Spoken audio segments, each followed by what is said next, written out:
Please subscribe and don't forget to press the bell icon to get notified whenever we upload a new video.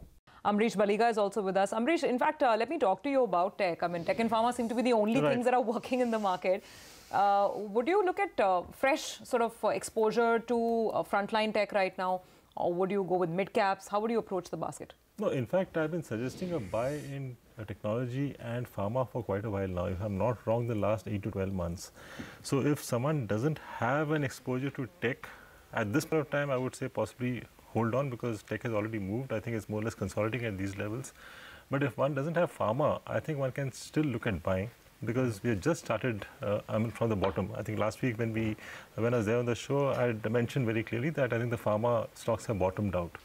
So, after that, the rise has been decent, but still, I think there's a long way to go. So, any sort of down days should be a day to pick up the leaders like Dr. Reddy, Lupin, Sun Pharma. I think these are the first three stocks to be bought in the portfolio.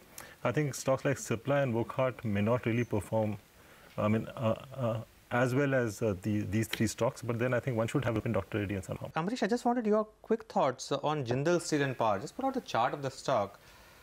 Been a bit weak over the last 2 or 3 days, this stock. Today also down about 4.5%. I think like what I've been mentioning about steel overall, the metal sector, I think that cycle which started in 2015, I think that's done. And whatever bounce backs we'll see would basically be bounce backs. It will not be a fresh rally. So, I mean, my view on most of the steel stocks would be to possibly exit on a rally. Okay. Ambareesh, I just wanted your thoughts on Dish TV and whether, it merits a buy here.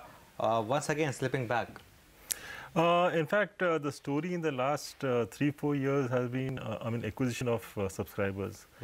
And after that, we've been waiting for the performance to happen. And that's somehow not been happening. At least for the last 4 quarters, we were expecting that performance to happen. And now with this deal, which we heard yesterday, I think that gave it a bit of a fillip, but I don't think that can actually take this stock much higher from here. In fact, the target which I have is about 80 or 83. I think going beyond that would be difficult for Dish.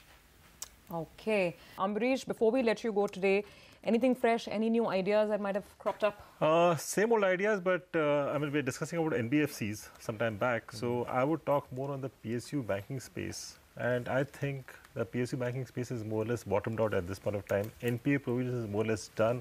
I think recovery is still not there in the price. Recovery of NPAs is still not there in the price. And since we're talking about NBFCs, which are at their lifetime highs, I think once the PSU banks are back in business over the next 1.5–2 years, that could be the time possibly the NBFCs will again start facing that issue. Because if you go back and see the last 3–4 years, PSU banks were not really in business throughout that time, and that's the time you had these NBFCs doing extremely well.